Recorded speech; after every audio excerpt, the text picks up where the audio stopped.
Have you got a business plan?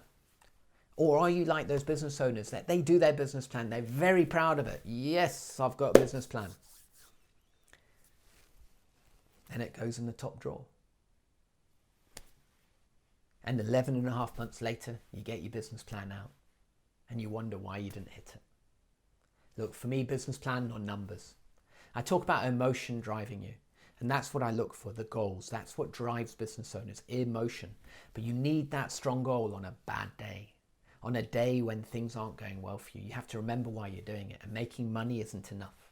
Taking your kids to Disney, now that will motivate you more than making £10,000. So your goals are important. Emotion drives you. But the language of business is logic. That's numbers. So we come back to the numbers always to make informed decisions. So what do your numbers say? Have you mapped out your business plan for the next 5 years, 10 years? But in particular, the next year. Think about that. We always begin with the end in mind. So coming out of lockdown, I want you to think about where you want to get to. None of this, I don't know what the market's going to do. We are going to influence the market. It's one of the big things. We don't just sit there seeing what the market does. We influence the market. I was talking to someone just today who said to me, yeah, I market when things get quiet. And I said, well, that's like the seesaw effect that business owners do. Chase the work, do the work, chase the work, do the work. But there's always a gap. There's a big gap in between there. It comes from Jeb Blount's book, Fanatical Prospecting.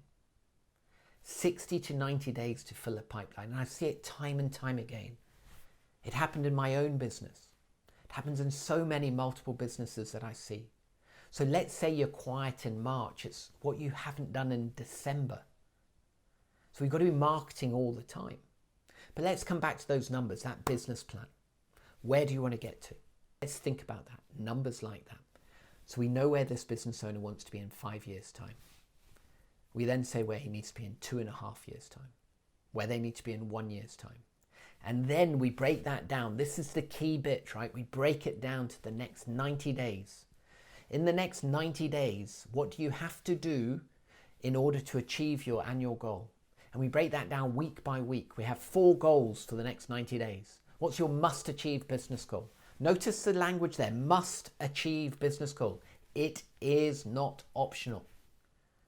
And then we say, what are you going to do week by week in order to achieve that? And we coach on the back of that. We hold you accountable. And then we have your number 2 business goal, your number 3 business goal. And the other one will be a personal goal. My personal goal has been to get fitter. I've spent a long time during lockdown stationary. Very motivated to do that, but I'll share it with people. I'll tell them what I'm doing, what my goal is, because they can hold me accountable. Now, a question for you. We know where we want to get to in 5 years' time. And we've broken that all the way down to what we have to do next week in order to get to there in 5 years' time. Do you think you've got more chance of achieving it than writing something, popping it in your top drawer, seeing whether you made it?